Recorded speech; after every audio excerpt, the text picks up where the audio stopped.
बीरबल की अक्लमंदी की परीक्षा लेने के उद्देश्य से अकबर उसे विचित्र कार्य सौंपा करते थे। ऐसा कर उन्हें अति आनंद की प्राप्ति होती थी। एक दिन दरबार में राजकीय कार्यवाही के मध्य अचानक अकबर बीरबल से बोले, बीरबल, इस राज्य के 4 सबसे बड़े मूर्खों को हमारे सामने हाजिर करो। हम तुम्हें 1 महीने का समय देते हैं। तुरंत इस काम में लग जाओ। अकबर का आदेश सुन बीरबल आश्चर्यचकित हुआ, किंतु वह था तो अकबर का मुलाजिम ही, उनका हर हुक्म बजाना उसका फर्ज था। वह तुरंत 4 मूर्खों की तलाश में निकल पड़ा। 1 माह पूर्ण होने के उपरांत वह 2 व्यक्तियों के साथ अकबर के समक्ष उपस्थित हुआ।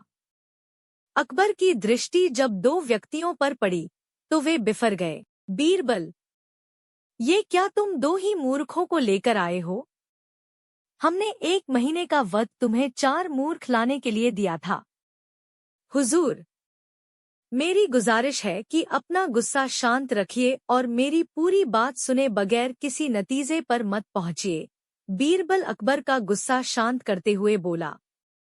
बीरबल की बात सुन अकबर का गुस्सा कुछ ठंडा हुआ। जहां पनाह, ये रहा पहला मूर्ख। इसकी मूर्खता का वर्णन सुनेंगे तो आप भी सोचेंगे कि ऐसे लोग भी होते हैं इस दुनिया में। पहले व्यक्ति को आगे कर बीरबल बोला, बताओ, ऐसी क्या मूर्खता कर रहा था ये? अकबर ने पूछा। हुजूर, मैंने इस व्यक्ति को बैलगाड़ी पर बैठकर कहीं जाते हुए देखा। बैलगाड़ी चालक के अतिरिक्त बैलगाड़ी पर बैठा ये अकेला व्यक्ति ही था। तिस पर भी इसने अपनी गठरी सिर पर लाद रखी थी। चकित होकर जब मैंने कारण पूछा तो ये कहने लगा कि गठरी बैलगाड़ी पर रख दूंगा तो बैल के ऊपर बोझ बढ़ जाएगा, इसलिए मैंने गठरी अपने सिर पर रख ली है। अब इसे मूर्खता नहीं कहेंगे तो क्या कहेंगे? पहले व्यक्ति की मूर्खता का किस्सा सुनकर अकबर के चेहरे पर मुस्कुराहट तैर गई।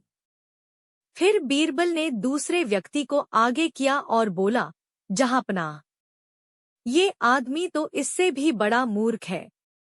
एक दिन मैंने देखा कि ये अपने घर की छत पर भैंस लेकर जा रहा है।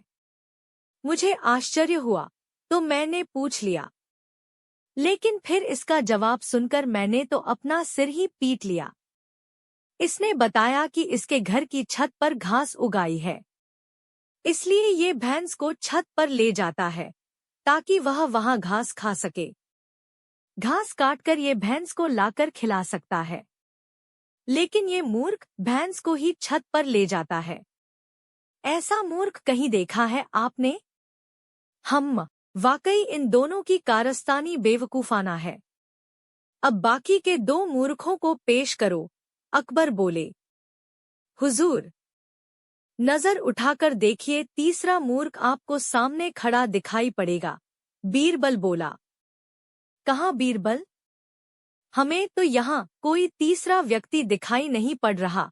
अकबर इधर उधर देखते हुए बोले। तीसरा मूर्ख मैं हूँ हुजूर। बीरबल सिर झुकाकर बोला। अब देखिए, मुझे पर कितने महत्वपूर्ण कार्यों की जिम्मेदारी है, लेकिन सब कुछ एक तरफ हटाकर मैं 1 महीने से मूर्खों को खोज रहा हूँ। ये मूर्खता नहीं तो और क्या है?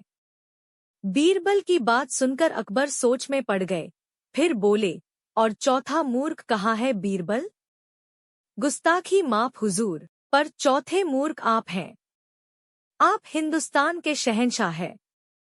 इतने बड़े साम्राज्य का भार आपके कंधों पर है। प्रजा के हित के जाने कितने कार्य आपको करवाने हैं, लेकिन उन सबको दरकिनार कर आप 1 महीने से मुझसे 4 मूर्खों की तलाश करवा रहे हैं। तो चौथे मूर्ख आप हुए ना? कहते हुए बीरबल ने अपने कान पकड़ लिए। बीरबल का जवाब सुनकर अकबर को अपनी गलती का एहसास हो गया कि बेफिजूल में उन्होंने अपना और बीरबल का काफी वक्त बर्बाद कर लिया है।